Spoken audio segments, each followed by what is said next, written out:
की नक्षत्रगिरिवासन की கோயில் நடக்கூடிய விழாலே வந்து சமஸ்ராபிஷேக விழா மட்டும்தான் யாகத்தோடையே சங்காபிஷேகத்தோடு சேர்ந்து கட்டளை நடக்கிற ஒரே விழா இது மட்டும்தான். வேறு எந்த விழாலையும் வந்து சங்காபிஷேகமோ மற்றபடி யாகமோ வந்து பிரம்மோற்சவத்தில் பார்த்தீங்கன்னா 11 நாள் நம்ம திருவிழா பண்ணும்போது யாகசாலையில் யாகம் நடக்குது. ஆனால் தனியாக இந்த மாதிரி யாகம் பண்ணி சங்காபிஷேகம் பண்ணி கட்டளையாக பண்ணுறது அப்படின்றது இந்த சமஸ்ராபிஷேக விழா மட்டும்தான் இருக்குது. அது ஒரு தனி சிறப்பு. அது மட்டும் இல்லாமல் எதுக்காக நம்ம சங்காபிஷேகத்தை பிரதானமாக வச்சு செய்கிறோம் அப்படின்னா இந்த சங்காபிஷேகத்துக்கு தனி சிறப்பு. இப்போ 108 சங்காபிஷேகமும் கலசாபிஷேகம் பண்ணுறோம். 108 சங்கு எதுக்காக வச்சு பூஜை பண்ணுறாங்க அப்படின்னா கோ கரணேஹே அப்படின்னு சொல்கிறாங்க. அதாவது ஒரு பசுமாட்டுடைய காதோடைய வடிவமாக வந்து அந்த மாதிரி இருக்கும் சங்கோட வடிவம்னு சொல்கிறாங்க. ஒரு பசுமாட்டுடைய முழு பாலை சாமிக்கு அபிஷேகம் பண்ணால் என்ன பலனோ ஒரு சங்கில் தண்ணி ஊற்றி வச்சு பூஜை பண்ணால் அந்த பலன்னு சொல்கிறாங்க. இப்போது 1 லிட்டர் 2 லிட்டர் கிடையாது, ஒரு பசுமாடு கறக்கக்கூடிய முழு பால், அந்த பால் அபிஷேகம் பண்ணால் என்ன பலன் கிடைக்குதோ ஒரு சங்கில் தண்ணி ஊற்றி பூஜை பண்ணால் அந்த பலன் கிடைக்குதுன்னு சொல்கிறாங்க. அப்போ 108 மாட்டுடைய பால் அபிஷேகம் பண்ண பலன் இந்த சங்காபிஷேகத்தை பண்ணும்போது இறைவனுக்கு செய்யும்போது நடக்குது அப்படின்னு சொல்கிறாங்க. அது மட்டும் இல்லாமல் முருகப்பெருமானுடைய 108 வடிவங்கள் இருக்கு. ஸ்கந்தா எனமஹ குஹா எனமஹ அப்படின்னு 108 வடிவங்கள் இருக்கு.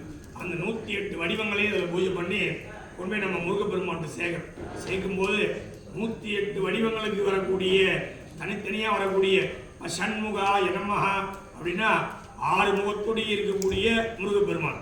அப்போ அந்த 6 முகத்தோடு இருக்கக்கூடிய முருகப்பெருமான் ஒரு சங்கத்தை பூஜை பண்ணுறோம்.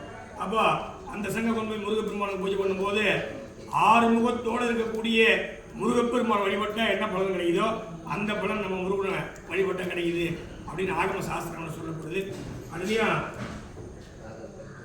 பஞ்சபூத நிலைப்பாட்டில் அந்த பூஜைகள் நடக்குது. எந்த ஒரு வழிபாடு பண்ணாலும் பஞ்சபூதங்களை ஒருமுகப்படுத்தி ஒன்றா சேர்த்து பண்ணும்போது அந்த பலன் மிகுதியாக இருக்குதுன்னு சொல்கிறாங்க.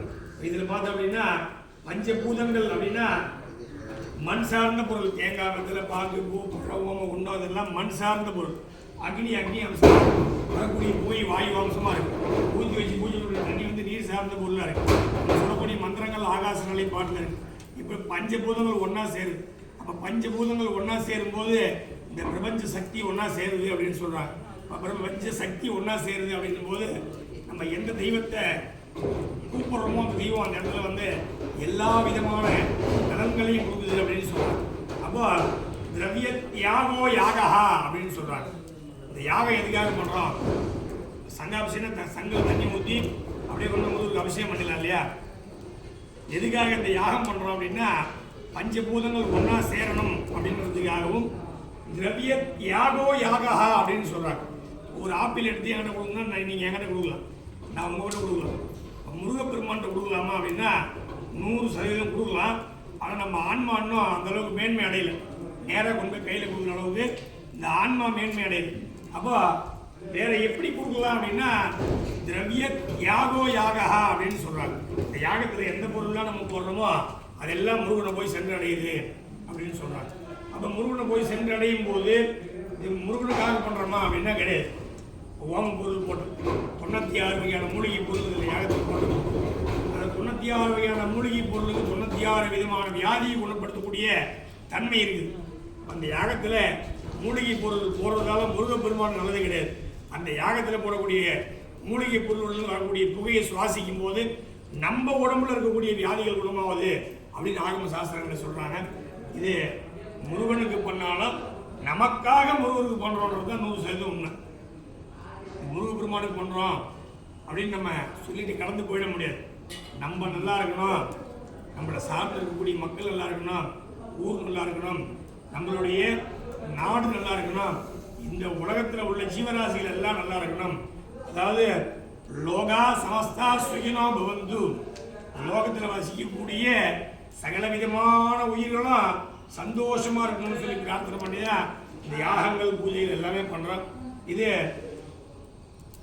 உயிரிலே மிக உயர்ந்த பிறவியாக இருக்கக்கூடிய மனித பிறவிக்கு மட்டும்தான் சாமியை கும்பிடணும்னு தெரியும்.